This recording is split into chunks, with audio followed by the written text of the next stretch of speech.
All right, let's get into it. You ready? How's our audio? How's the audio? Yeah? Hector, do I look fat? Oh, God. Here we go. All right, let's get into it. Is this episode 23? It is 23. It is 23. All right, guys. Welcome to Dad's House with special guest, Jennifer Moreno. What's up, Jen? So is this Dad's and Grandma's house? Here we go. For those that don't know, Jennifer is a grandma. She is a grandma, but... I'm a glamour. Grandma. I thought me wanted to have kids. Yeah. Shout out to baby Robert. Robert popping out kids. Congrats, Robert. Yeah. Congrats on your glamour. Well, how many kids does baby Robert have now? 2 kids. I thought it was 3. Oh, no, he's got 2 dogs. 2 dogs and 2 daughters. Kids now. 1-year-old and 1 month. I love it. Wow. I like it. All right. With that said, episode 23 with Jennifer, Ernesto. Today's topics, we're going to talk a little bit about what's happening with the interest rates. They touched like 8.5 last week. 8.1. 8.1. It just seems like it's 8.5, right? Yeah. But then there was a drastic fall off where we reached like 7.5, so that's good. You want to talk about what's happening with realtors, lawsuits, National Association of Realtors. For sure. I think we have to get into that. We have The to get class action lawsuit, which was there was a big verdict. Do you remember how much? Yeah, I remember how much. It was almost $5 billion, right? $5.36 billion. Yeah. That includes the damages and that sort of thing. But then we'll have to get into lawsuit number 2. Jennifer, if you got $5.36 billion from a lawsuit, what would you buy first? I would go on vacation, take some time off. For how long? Forever. For the whole year. Not 2 weeks to come back to work. I mean, may or may not see you again. No. All right. So the class action lawsuit was actually $5.36 billion. But again, appeals, they're going to challenge it. So who knows where that ends up.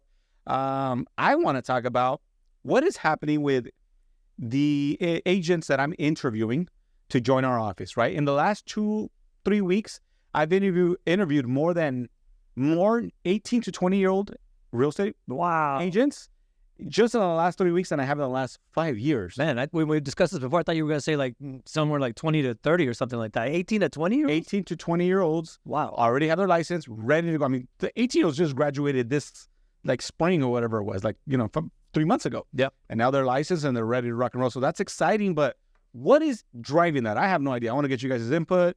And obviously this is Dad's House, Glamma's House episode. So I have a couple topics with my children. You had a couple topics, but I think yours is better. So what were you going to share?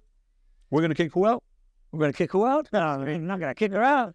But I want to discuss why you guys think that my daughter is loving coming home every weekend from college, and why she's not doing the what I would consider the more typical college experience, where it's like big time partying on the weekend, and instead she's choosing to come home. I have some ideas as to why, but I want to hear your take on it for sure. I really believe that it's got to be one of two things.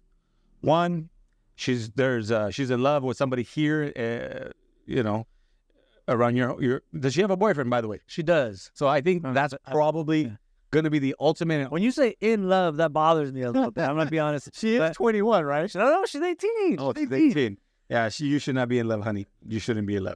Listen to him. Yeah.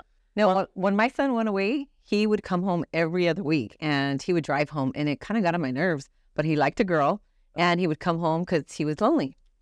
No, you said he went away. Where did he go exactly? He went to, it was up north. Yeah, so his daughter's how many hours away? 2. Your son was how many hours? He was about 4 hours away. That's what I'm talking about. So I think they're homesick, bro. They're homesick. They're 18. They've never been away from mom and dad, I assume. You just mentioned there's a boyfriend, so I can't wait to get into that. We'll talk about and give my professional opinion on this matter. Let's get in on these lawsuits first. Okay. Let's talk about it. So what is that? You already said $5.38 billion was awarded to? Well, to 3 homes. So let's go back to the beginning of the lawsuit. The lawsuit was filed by 3 gentlemen in Missouri. This is a class action suit in Missouri where 3 sellers basically sued a bunch of local brokerages there, the big ones, the big name companies, the C21s, the Remax, the KWs, and I think two other ones. And the National Association of Realtors. And the National Association. Which is the big one, the big topic here, right? So NAR, it stands for NAR. NAR stands for National Association of Realtors. Basically, they govern us real estate agents. Yeah. When we get our license, we have the choice if we want to become if we want to have the designation of being called a realtor. The only way that us real estate professionals can be called a realtor is if we go and join this organization, pay their monthly fees and their dues and, whatever that costs yearly. But not just that. We got to go through their code of ethics and a lot of rules that, they've existed for a long time. With that said, there is a rule where they basically make the MLS boards where whenever we get a listing, we use a local MLS board, right? The multiple listing service. Yes. Which they have a big control or access to. Monopoly. A monopoly. But with that said, the lawsuit premise basically just comes down to one thing, the participation rule. So NAR had for, 20, 30 years maybe, a rule where they required it. If Jennifer got a listing, she had to offer a compensation, a commission, right, to whoever brought the buyer. That's what the lawsuit's about. Yeah. The lawyers are basically saying, hey, how does this benefit the seller? This is not competitive. You're basically, putting all the fees unjust to the seller. And because of this, we're going to sue you. Further, on top of that, Yep. you have the allegation that now it's a judge has stopped their ruling on that already. They said that NAR and these agencies were colluding. That's the keyword, yeah. Right? Colluding to basically standardize what the commission rates were going to be, that there would be commission paid on the seller's part to the buyer's agent, and that if you were going to sell your property, you basically had to pay that buyer's agent because you otherwise don't have access to the MLS, which eliminates competitive structure. It eliminates innovators from jumping into the market and saying, well, we can do it for this different cost structure, this different cost setup. That keeps those players out for the most part and keeps the cost to the seller standardized, right? Now, breaking antitrust. The keyword that you said was colluding. Colluding is basically all the CEOs of all these companies plus NAR got together in some closet and they decided 30 years ago, Jen, Ernesto, Jose, we are going to make sure every seller for the history of selling is going to pay 5 or 6% or whatever. Like, that's basically what the lawsuit premise is. How they prove that, I don't know. I mean, you really can't. But it was very interesting trial because over those 2 weeks, I don't know if I shared, I think I shared with Jen in my office yesterday, where they brought depositions from all the local CEOs. They brought Gary Keller into the hot seat, into the courtroom, and he had to testify there last week. And, they basically brought up a book that he wrote, the Red Book, right? There's another name for it, but they brought up the book and basically went into one of the chapters where he talks about how to negotiate for your commission on a listing. Right. They basically said, see, this is the aha moment. You're telling everybody to charge 6%. No, he was teaching us how to negotiate. Of course, our listings negotiable, our commissions negotiable, Jen. Yeah. You, as a loan officer, are your fees and your compensation, is that negotiable when you have a client? Also, for the most part, right? Yeah. So, us realtors, us real estate professionals, we understand that. But they were using particular words. They had a great attorney. Maybe it's Missouri jury. I have no idea.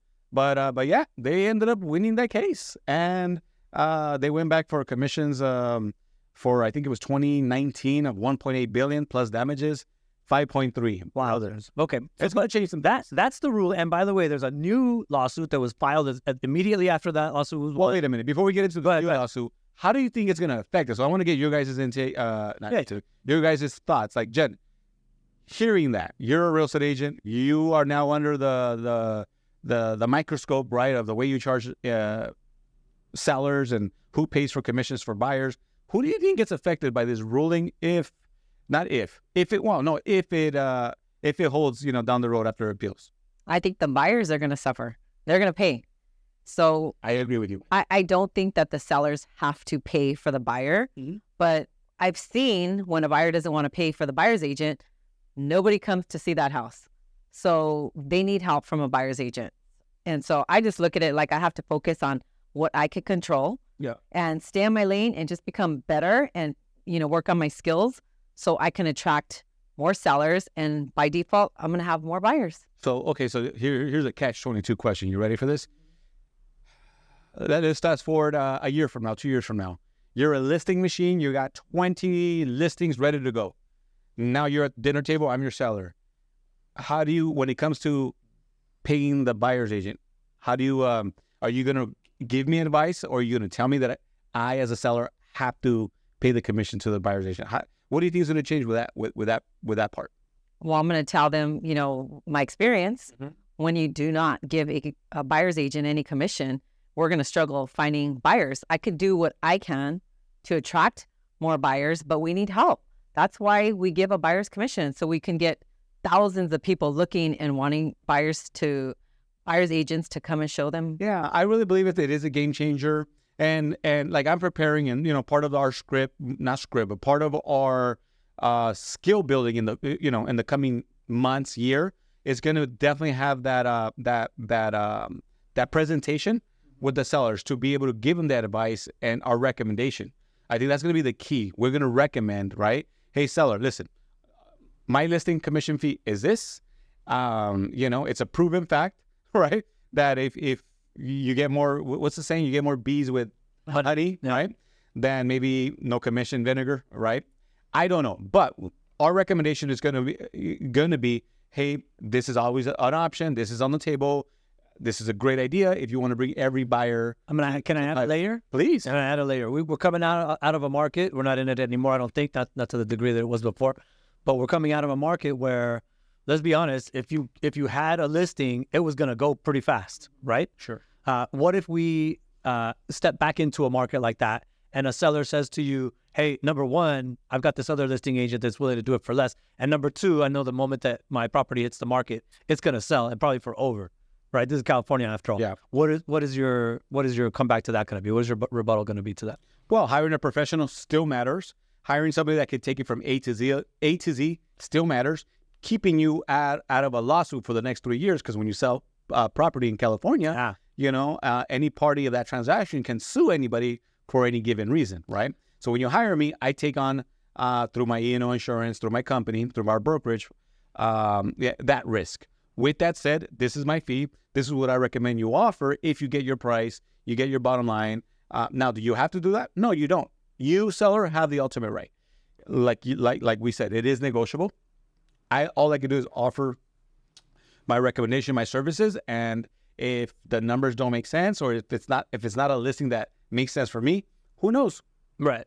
I, as a listing agent, will have to decide if this makes sense for me to move forward, right? Again, commissions are negotiable. Hiring or me working for you is also negotiable. Right. So I think that's going to be very important. The way we present to clients is going to be very important, going to change, and we have to do a better job up front. I think the way we set up expectations of fees and closing fees is definitely going to change. But I agree with Jennifer. I think the buyer will definitely be affected the most because of this lawsuit, this ruling down the road. Again, right now, agents in Missouri, not agents, lawyers in Missouri are probably clapping and excited. Now, here's a question with that. Here's a catch-22. Class action lawsuits, lawyers. Class action lawyers. Yeah. What is their take? What is their... some huge amount, 25, 30%. 25, 30%, I think is the standard. Yeah. Why is that standard, and who has to pay that? The party that brought the case, that won the case. Yeah, it comes out of the winnings. What's the difference between a seller selling and negotiating that commission? Let's do a class action. Wait, Jeff, These lawyers, before you get there... The lawyers are charging so much. Exactly. Yeah. You were talking about there's another lawsuit that already... Lawsuit number 2 out of Illinois.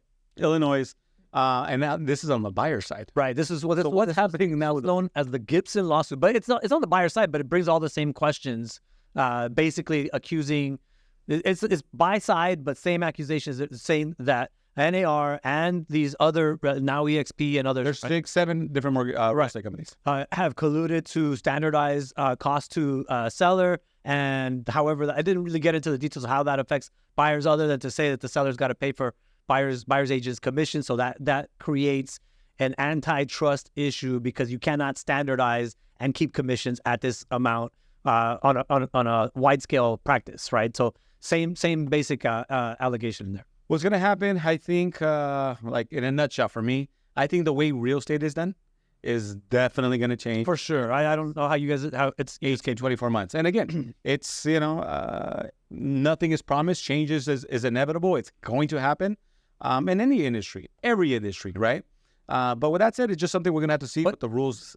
When I think of just like from a product standpoint, any product, and I asked you this question yesterday, I think, if you are making a Big Mac and the Big Mac is you're trying to sell it at $7, but the market won't pay you that. People aren't coming to buy your Big Mac, right?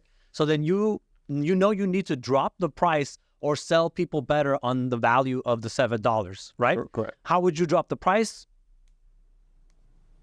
How would you drop the price? You answered this perfectly yesterday. Cheaper product. Cheaper ingredients. You said cheaper hamburger, cheaper hamburger, cheaper bread. Which for the buyer translates to less representation, shitty service. Yes. Or you have to convince the market that your Big Mac is really worth the $7, right? Which means you have to have a great handle on what value you're bringing to any particular buyer. And if my thinking on it is, if you're one of those people that struggles to explain to somebody what value you're bringing to the table, you're going to struggle in this next skill sets are really going to matter. Sure. So the big conversation that we said yesterday was, the next 12 months, 18 months, as this settles out and, appeals, and it could be years. I'm just saying best case, or, the quickest case, maybe 12 months, 18 months, 2 years, but it could be 3-4 years by the time. Yeah. Oh yeah. With appeals and all that. Yeah, for sure. But we still have to get better. We have to bring more value, right? And it's about being more transparent with the consumer and our sellers and our buyers. Listen, if you offer this commission to a buyer's agent, which you don't have to, you may get more activity, more offers, more showings, right? Because now there's an incentive, a cash incentive, a commission incentive for these people that work on commission and don't get paid otherwise to come to your property. So right. It's a very weird position that we're in right now. There's so many unknowns. But the only thing that we know, Jen, is what? We got to just get better, and we only focus on what we got control of. Yeah, exactly. Yeah, exactly. Okay, so with that said, Deputy Downer, Mr. Ernesto. That's not a downer. That's a reality. That's just what comes down the pike.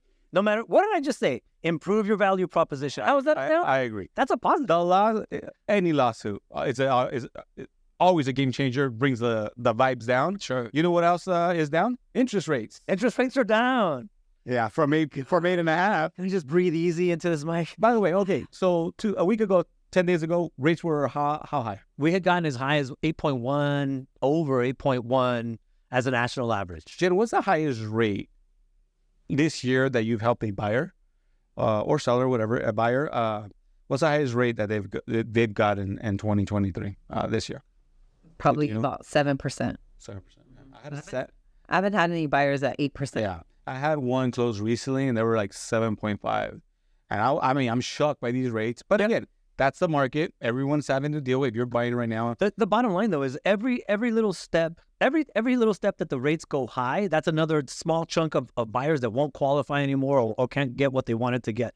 But now that we've seen this drop off from 8.1 and change all the way down to 7.5, there are literally tens of thousands of buyers. By the way, you make it sound like 7.5 is a great, amazing thing. It's a fantastic thing. It is it's hundreds and hundreds of dollars off of any given payment. No, I agree. But anything that's lower than 8 or last week's rates is amazing. But what's more amazing is the why, right? Here's the why behind why we had a rate decline. Yeah, there was some economic news that came out that was friendly to rates. Yeah, I don't want to go into a long explanation about that. But more than anything, investors have are now starting to take for granted, maybe taking for granted is a strong way to say it, but they're now guesstimating that the Fed is done raising their interest rate. That's the big piece of it. Do you believe that? Yes. A lot of indicators point in that direction. The economy continues to chug along, which is great. Unemployment still is super low, which is great for us workers, not so great for what the Fed wanted. But you're starting to see people, an average person is starting to stop buying as much as they were buying before. In incomes, which is not good for the average Joe out there, but definitely good for interest rates, incomes are not climbing at the rate that they were before, which means employers feel more empowered to hire at a more leisurely rate for more economical amounts than they were before. Before it was more workers were dictating what their incomes were going to be or their pay was going to be as a new hire. Now employers are a little bit more back in charge of how much they're going to be paying and what the market is going to be. Do you want to know why that's happening? I believe we're in a recession. I know you and your beliefs are that Finish not it up. I know you and your crazy cronies. I was not going to go down the political route, Uh-huh. but I know that your administration believes that we're not. My in a recession. administration? Yeah, I didn't vote for them. With that said, do you believe that we're in a recession? Do you and your household, you and your wife? I think what you're trying to ask me is different than the question you're actually asking. You're asking me, do I believe we're in a recession? Yeah. I believe that the average American household is in a worse position today than we were, let's say, 40, 50 years ago. For damn sure. And has been that way for long enough for people who are empowered to realize that it is that way, and for them to do something about it. And at this point, I realize at this long time of life, I realize that the powers that be don't give a shit about the average Joe. I hate to say that they pay a lot of lip service to it, but if they did, we wouldn't see ourselves in the position that we are. All right, so you have corporate incomes are ridiculously high, and your average Joe's income relative to cost of living is ridiculously low. especially in California. That's the question you're really asking. So have you adjusted your spending habits, your going out habits from 12 months ago or 18 months ago? I think you'd be crazy if you hadn't, right? You don't look at the world the same way. Inflation affects me like it affects anybody else. Oh, that's what I was trying to say. Where I was going with this is looking at the credit card debt across the U.S. Oh, yeah. Like, We just hit a new record. We just hit a new record. New record, all-time high. By the way, that when I saw that article, I went and I started looking at my credit card bills. Guess what's at an all-time high? Your credit card. My credit card bills. I saw my business Amex, right, and my personal account, and I shared here on the previous podcast that sometimes I use my credit cards when they're offered 0 APR to flip houses, that sort of thing. Yeah. But regardless, my credit card bills are probably they're scary high. Yeah. Right. It was so high that from one month to the next, I lowered it by like $30,000. But with that said, It's not the bill that's high. It's the interest rate that's ridiculous, Sure. right? So that's another example of exactly what I'm talking about. If you find that you're in a position to charge somebody 22, 24, 25% interest rate let me ask on money that you're lending out, that used to be illegal, by the way. You didn't used to be allowed to get to that. shark Yeah, money. That's- it is loan shark money. It is now legal for companies to do that, and somehow nobody's talking about it. Nobody's talking about that. What's the highest credit card bill you have right now in your household? With that revolve? I don't think we have anything higher than a $2,000 balance on it. Okay. Interest rate on that 10%. No, I wish. No. Oh, Whatever the average interest rate. We've got great credit, so it's not based on that. It's just based on going rates, which I think I want to say something like 18 or 19% is my rate. okay. If somebody can get me lower, let me know. Well, let's talk after this podcast because we have to call your creditors. Yeah, but we demand. What you asked me, what changes we made? One of the things that we did was we zeroed out all of our Oh, credit. I do that, but again, running my business, so I fluctuate. Yeah, for So I had to make some big purchases over the last 90 days, 60 days that required me to tap into some credit cards that I probably normally wouldn't have. But it's different. It's different. No, it is. I mean, I'll have my paid off. This is a conversation I just had with my oldest a couple days ago. She was asking me, "Can I open my first credit card?" And I almost even And I still said no. I didn't say no, but I almost even got mad at her in my tone because I told her there's a difference. The classic conversation I think every parent should have with their kid is there's a difference between liability and asset. And the more money you spend on liabilities, number one, you shouldn't be taking credit to buy liabilities. But number two, the more money you spend in that direction, the less money you can direct at asset growth, right? So I wanted her to learn that lesson right off the bat. Go ahead, get your credit card because you need to build up your credit score. Do you think you should listen? But don't do anything you can't pay off by the end of the month. Do you think she listens to it? No. I hope and pray she does. I hope and pray she does. You almost put me to sleep as you were saying that. I don't care that I put you to sleep. I don't care. You're not my kid. No, I know. But when okay, so I had the same conversation with Adrian because he has a $4,000 credit card, and trust me, when he got it, I'm gonna go buy me a laptop. I'm gonna go buy me some studio equipment and all kinds of stuff, right? By the way, before I say that story, Jen, what's your highest rate on any credit card that you have open right now? Not the balance, but the rate. Oh, it's about 22%. Oh, wow. Mm-hmm. So I could easily transfer it to 0%. It's just I'm lazy. I just don't do it. okay, so now my follow-up question, what is the balance on that? Is it more than 3,000, 4,000? Yes, it is.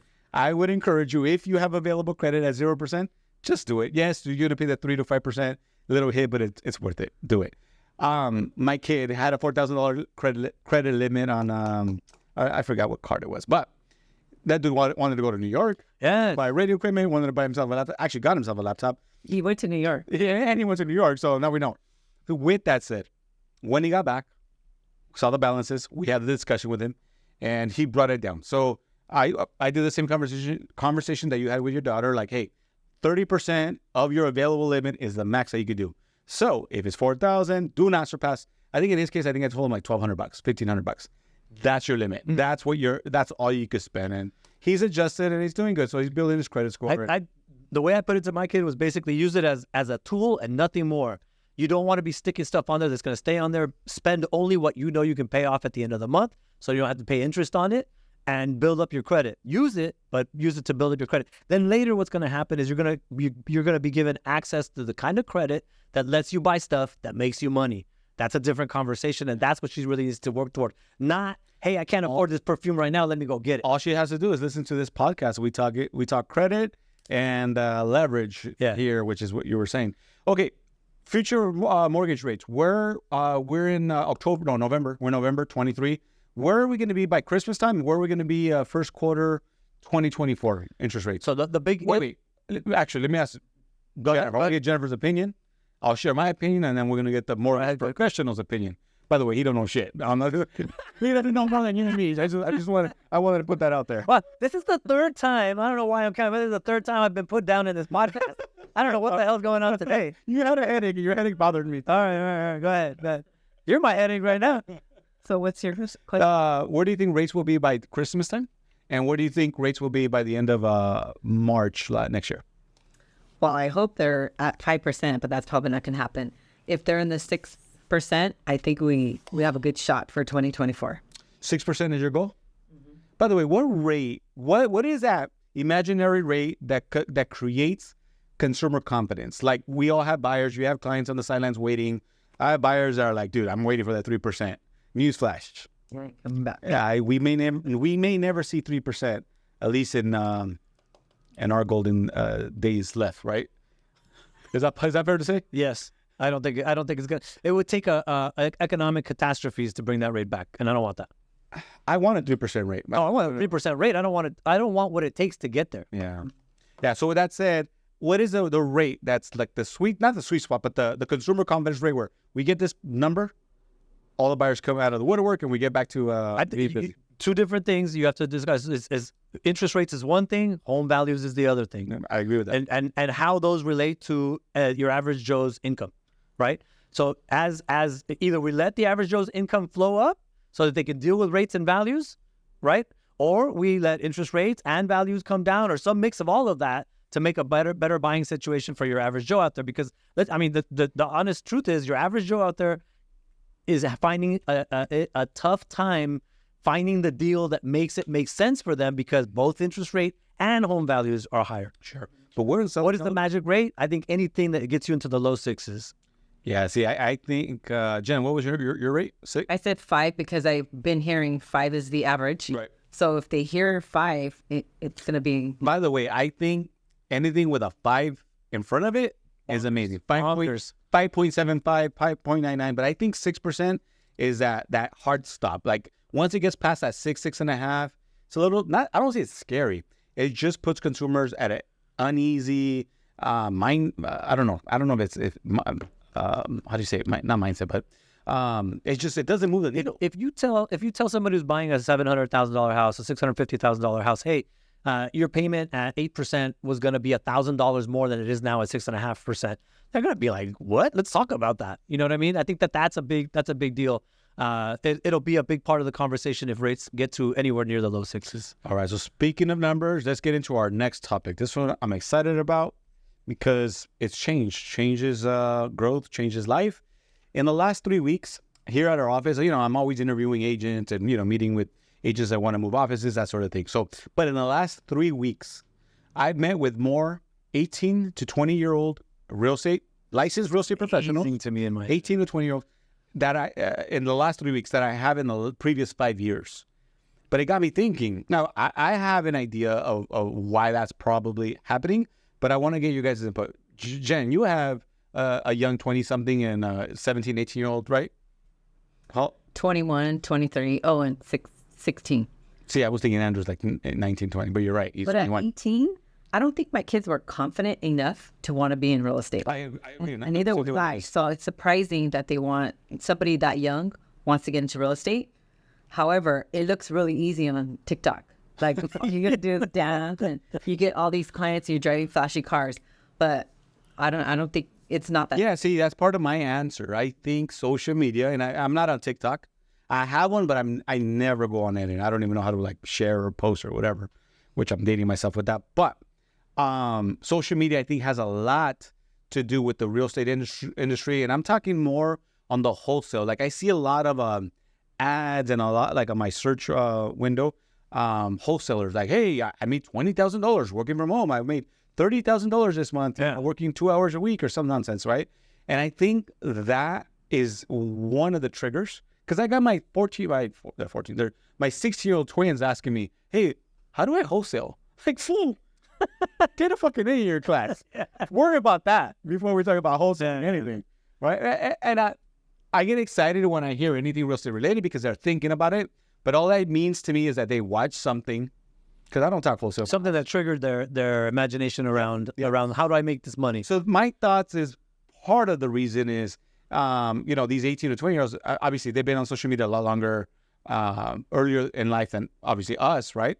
Because it's always existed in their lifetime. So I believe social media has a big impact. Oh yeah. And in talking with these 18 to 20-year-olds, guess what they're not? And that, by the way, this includes my daughter. My daughter works here. She just turned 21, so maybe she's past. She's a little bit too old for this topic. But guess what? She wasn't at 20 and 21 when she turned 21. She wasn't in school. She wasn't in college. Right. So the same people the kids that I met, not the kids, but the ages that I met, they're not in school either. Right. So, and I asked them, do you have any intention of going to college or some trade school? No. I want this to be my career. All right, cool. Well, it's a school whether they want to realize it or not. There's a lot of learning to do real estate right. And then they don't know if they join my office, they're going to be part of book clubs. Yes. And if they're not part of the book clubs and engaged in turning the reports, they're going to be out. Anybody who tries to sell you on being a realtor because, you exactly what you said, right? You do a couple of dances on TikTok and all of a sudden you get all kinds of clients. That's foolish thinking. That's 100% foolish thinking. It looks sexy, but it's not. It's not that. There's other aspects of it that require hardcore learning and hardcore working if you want to make any decent living. Yeah, I agree.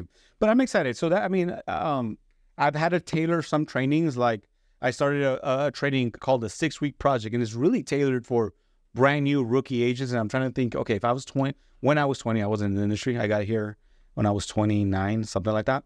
But I'm thinking, okay, if I'm a brand new agent, 20 or 30 years old, doesn't matter, what kind of skill set training, the weekly training should I be having? And I tailor down tailoring trainings for these 18 to 20-year-olds because, there's homework that's involved. We are pushing them, and, it's very interesting times. For sure. But I'm very shocked. My answer to the question is yes, social media has a lot to do with it. There is a vein of entrepreneurialism. I got that all straight. Yeah. That is going through this younger generation at the moment because of social media. Because also they have a lot of people have realized, hey, this college proposition that we were kind of fed to believe, it takes us from okay income to great income if I go to college. That's not true in a lot of cases. It's just not. It's not true in a lot of cases. College is not the ticket to financial wealth that it might have been at one time, and in certain jobs that may still be the case, but in a lot of jobs it's not. Even with that statement that you said, your daughter is at what college? San Diego, and you definitely pushed for sure, right? For sure. But I know her trajectory. Right. I know what ultimately she wants to do with as a profession. So college is the only way to get there. Yeah.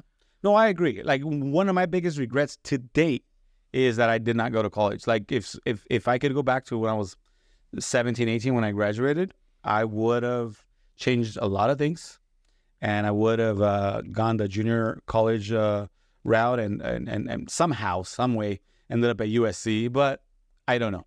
But with that late, huh? No, not so late. I could, but I'm not. I'm an entrepreneur. Yeah, exactly. I'm not going to go to college. No, which is fine. Again, I think it was an important thing to realize. Finally, a generation realized, you know what?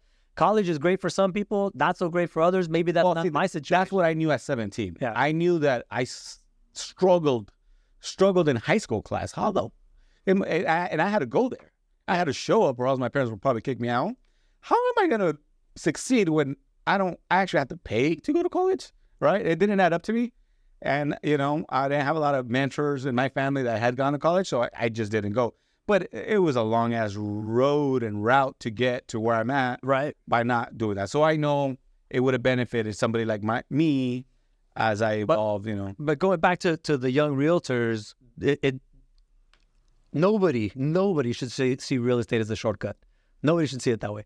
You should see it as a income potential that is not many things surpass it if you work your ass off, if you learn your ass off, if you're willing to come in with the work ethic necessary at any job to have success. Yes. Right? So if you're willing and able to do those things and you're not afraid of selling, which guess what? I don't care what anybody says to you, you are a salesperson. Absolutely. Same thing with loan officers. We are salespeople. If you have a fear around selling, this might not be it. No. If you're shy and don't want to talk to strangers, this might not be for you. Yeah, if your shyness is going to take a decade to go away, probably go get another job while you work on your shyness. No, but I mean, it's interesting time. So with that said, it's just, I'm not saying the landscape of our company is changing, I mean, we have a great mix of, I was going to point at myself and say young 30-something, but I'm 43, right? We have a great mix of, late 20s to, early 50 agents, and it's a great mix. And now we have the young blood coming in, and I look forward to pushing that. It's fantastic. And evolve. Yeah. I like the idea. You want to know why? Because there is also a mind shift that's happening that those 18 to 20-year-olds are going to have a better grasp on than you and I are going to. Oh, man. I mean, I wish I had a mentor with just talking about some of the stuff that I talk about in our trainings, and just, when I was that age. I could only imagine what it could have done. All right. Now let's talk about my college kid. Dad's house subject. Let's go dad's house subject for a second. My college kid keeps coming home. Okay, so point of reference, she goes to college in San Diego. San Diego, yeah. She grew up here, 5 minutes away, West Covina. Was the intention when she went over there that she was going to come home just for the holidays, or what the hell? What were you thinking? I imagined that she would come home. Now, you say imagine, that means you never had a conversation. No. Because I to be honest with you, what I figured was I would see a kind of a down, like she would come home often in the beginning, and later on less and less and less as she grew a friend group, as she grew a networking group, as she, partying is a big thing, obviously in college. As that kind of lifestyle kind of got a hold of her, but here we are 2 months and change in, and she's wanting to come home more often than if possible, she would do it all the time. And, my wife is like, no, get your ass over there. Me, I'm in between being very happy that she's home as often as she is, and and being kind of like, no, gotta let her go. It's her time to fly.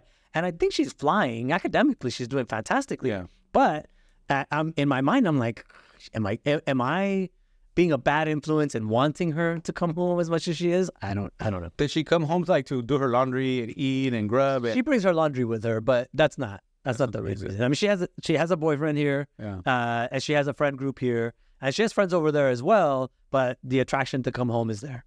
What's your thoughts on this, Jen? I would tell my son not to come home. I said, "You cost me money to come home." He was always using our, a credit card. Yes. Oh, why he wanted to come home and visit, but he cost money because then we ended up treating him to dinner or having to spend time. I don't mind spending time with him. It was just like, go over there and finish. Oh, yeah. We'll make some friends. Like, enjoy it. Have a good time. Yeah, for sure. But I think that's what you just said is important in my thinking too. Is like, is her coming home costing her networking opportunity? See, that's where I was going to go. I think everything that you said, it's awesome. The innocence of her. Hey, I want to come hang out in my room, in my house, and my boyfriend. Okay, I get it. It's the boyfriend, bro. It's the boyfriend. I mean, let's not bullshit. She doesn't miss mom, doesn't miss that. I actually found it interesting that Veronica doesn't want her to come back. Not come back. To come back as often. Yeah. Your wife. Yeah. That's interesting to me. No, I think of the... I always knew Veronica was cold, bro. She is. No, she's not. She's not. No, she's not. No, but I mean, I have an attachment to my daughters for sure, and so if I could keep them home till they were 30, I would. That's just, as I say that out loud, I know it to be true. Yeah. But I know that there are better opportunities for them if they go fly. How much they want to fly and how much I want them to fly is a different question. Think about it. Now, she's 18. We were just talking about real estate agents that are 18 to 20. Right. They grew up like this. You go to Walmart, go to any store, any supermarket, the kids have their face. They don't look up. Right. They don't know how to conversate. And I met your daughter, so I know the answer. But is part of it that maybe she doesn't like to network, doesn't like to go out there? No, not at all. Not at all. She's a very social person. Very, very social person. I would agree. Then it's a boyfriend. It's a paper wrong. Let's find a way to break that shit up. Like, buddy, here's 50 bucks, really? I was gonna say 50 grand, but no, it's not. That's her. That was marriage. That was marriage. That's a horrible thing. Yeah. No amount of dollars is worth Here's $2,500. Yeah. Just say that. Just stay away. Stay away. Your feelings changed, or you met somebody. He's actually a good kid. The kid's a good kid. I can't complain about him. That's not my thing. My thing is she missing out on opportunity by coming home? That's my thing. She is. Honey, stay in San Diego, Gaslight District. Gaslamp District. Gaslight. I've been there once, bro. Sorry, I had to get out. All right, so let's wrap up this episode. We talked a few things. What are you guys excited about? We're first week in November. Obviously, the rest of the year is a flash for me with events, Christmas events, the holiday stuff. Yeah, happening. Our blended family. I have to go to my family stuff. I got to go to Vanessa's thing, and then we always have our thing. So every holiday, there's 3 parties. Yep, I look forward to that. And you get to do all those things. You get that. If you were single, you would be dying. Right, like a little bitch that I'm not. No, you're right. But I am excited. But it's so busy. But for you guys, what are you guys excited for the rest of 2023, if anything? Let's start with you, Jen. Well, I love the holidays, so I'm looking forward to. I know things are going to slow down a little bit, but I kind of set myself up for the end of the year, so I don't expect to be slow or anything, but it'll push me into the new year with, I'm not going to be stressed out or worried, so No stress. I'm going to get to enjoy the holidays. I love that. Wow. That's a great answer. That's a fantastic answer, and I'm jealous. Yeah. I expect a lot of stress during the holidays. Single leg. Yeah. See? I expect stress. I expect the workflow to increase, actually, because rates did just come down quickly. So I see some people jumping off and jumping in, I should say, to the market. So I know that the workload hopefully is already increasing. Hopefully will continue to increase.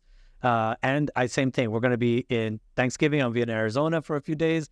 Then come back. Then right around there is going to be my mom's birthday. Then immediately afterwards is going to be Christmas. Christmas here, Christmas there, blah, blah, blah. All the stuff that you do jumping around. To try A to keep big mistake everybody that I happy. did last December, I overstacked my schedule. And I It's easy in the holidays. So I know because, I value relationships and friendships. And I get invited to various Christmas events or Christmas lunches for other companies. And, by default, we have to go to support. But just yesterday, I'm in the process. I don't even think you know this, Ernesto. My wife signed me up to get my MLO license. You were talking about it before. I didn't know you were. Yeah. So she signed me up a couple weeks ago. They finally called me, hey, you ready? We have these dates. And I committed. December 3rd, 4th, and 5th, a 3-day thing, 8 hours each day. It's a 20-hour class, right? And then they want me to come back on Monday or Tuesday as well. I committed to it. Yeah. I went home, slept on it. What do you think I said when I woke up this morning? No, I'm not going. I said, fuck that. I'm not ever. I'm not. So I got to email them back and just say, hey, let's pull that off to December. Last year, I was miserable. I actually thought in the middle of December that I was having a heart attack. Anxiety. That's what Vanessa said. I thought I was having a heart attack.